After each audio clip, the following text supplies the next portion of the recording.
ஓம்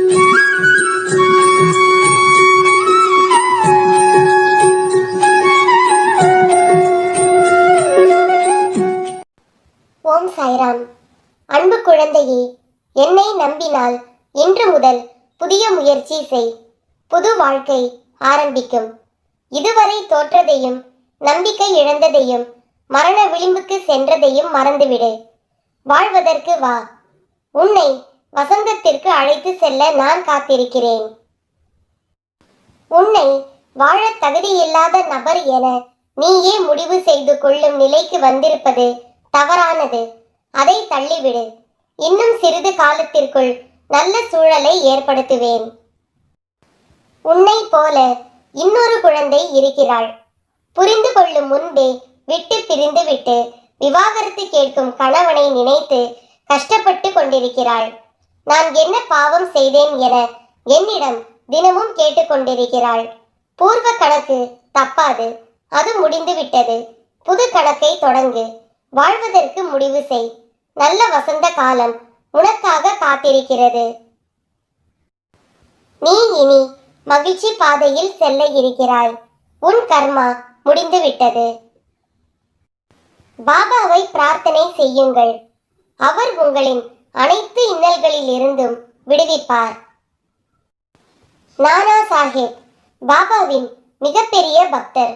ஒருமுறை அவருக்கு முதுகுப்புறம் ஏற்பட்ட கட்டியின் காரணமாக அறுவை சிகிச்சை செய்தாக வேண்டும் என்று டாக்டர்கள் குழு தெரிவித்தது. அவரும் அவ்வாறே தயாரானார். மருத்துவமனையில் அனுமதிக்கப்பட்ட அடுத்த நாளில் அவர் இருக்கும் அறையின் மேல் தளத்தின் ஓடுகள் சரிய தொடங்கின. அதில் ஒரு கூர்மையான ஓடு மிக சரியாக குப்புறப்படுத்திக் கொண்டிருந்த நானாவின் முதுகு கட்டியின் மீது சரக்கென்று விழுந்து சிதைந்தது. வலியால் துடித்தார் நானா. டாக்டர்கள் அதிர்ந்து போனார்கள். கட்டி உடைந்து இரத்தமும் சீழுமாய் வெளியேறிற்று. டாக்டர்கள் அவசரமாய் நானாவை சோதித்தார்கள். என்ன ஆச்சரியம்! அறுவை சிகிச்சையே செய்ய வேண்டாம் என்று சொன்னது மருத்துவ குழு.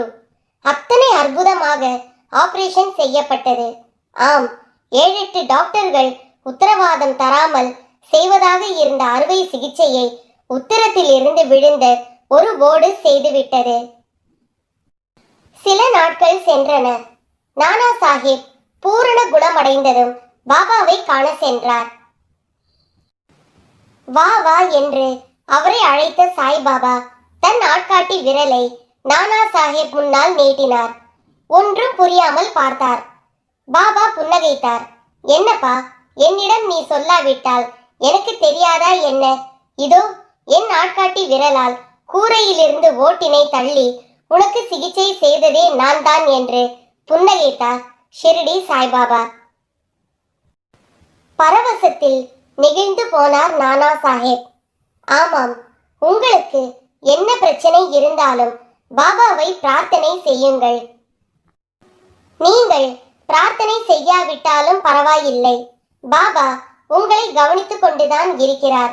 உங்கள் மேல் அக்கறையுடன் தான் இருக்கிறார் என்பதை மட்டுமாவது நம்புங்கள். உளமாற நம்புங்கள். அப்புறம் பாருங்கள் உங்கள் வாழ்வில் நடக்கும் அற்புதங்களை, நம்பவே முடியாத ஆச்சரியங்களை. ஆமாம், அதுதான் பாபா. பக்குவம் என்பது பெரிய பெரிய விஷயங்களை பேசுவது அல்ல, சின்ன சின்ன விஷயங்களை கூட புரிந்து கொள்வது. சிதைக்க முயலும் சோதனைகளுக்கு நடுவே நம்மை நாமே செதுக்கி உயரும் சாதனைதான் வாழ்க்கை. ஒவ்வொரு விடியலும் உணர்த்துவது ஒன்றைத்தான். இன்னொரு வாய்ப்பிருக்கிறது, பயன்படுத்திக் கொள் என்று.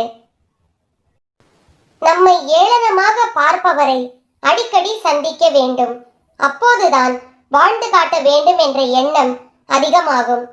அவசரமாக தவறு செய்வதை விட தாமதமாக சரியாக செய்வது மேல்.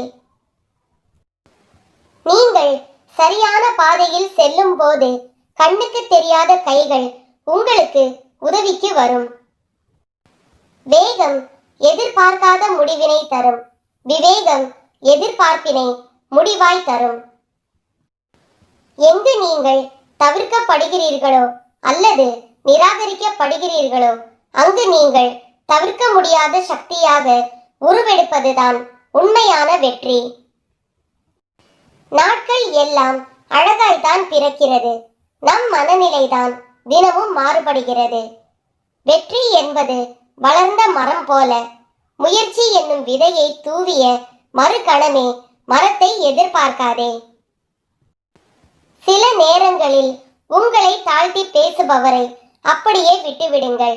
ஏனெனில் அவர்களால் செய்ய முடிந்த ஒரே விஷயம் அது மட்டுமே.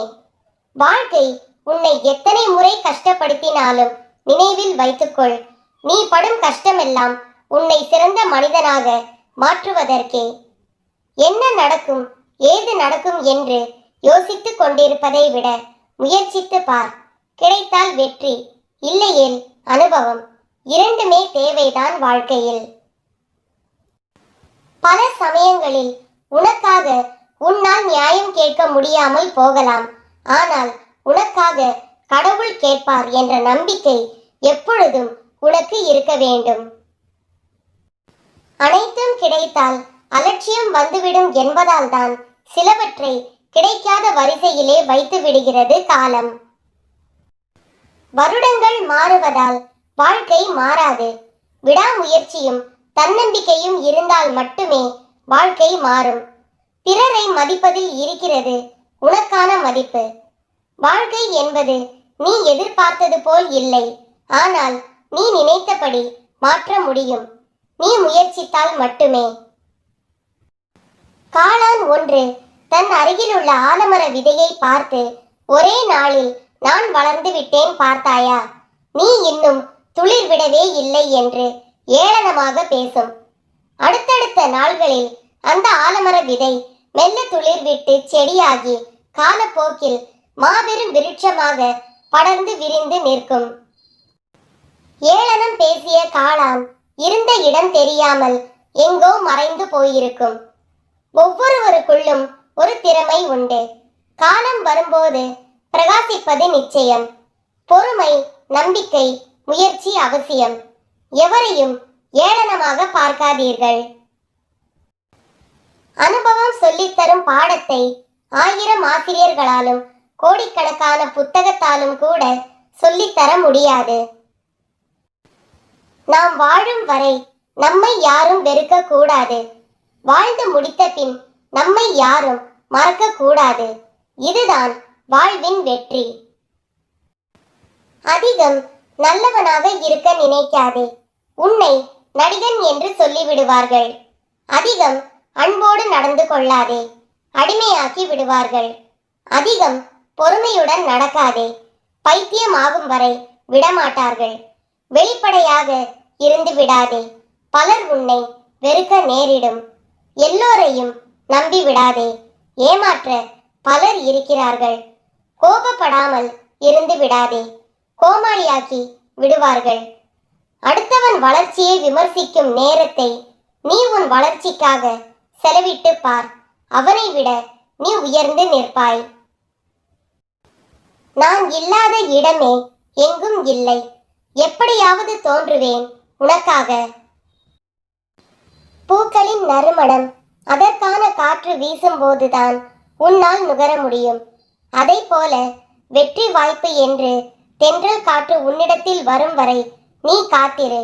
அதற்காக உன்னை எவ்வளவு தூரம் உயர்த்தி கொள்ள முடியுமோ அவ்வளவு தூரம் நீ உன்னை உயர்த்தி கொள்.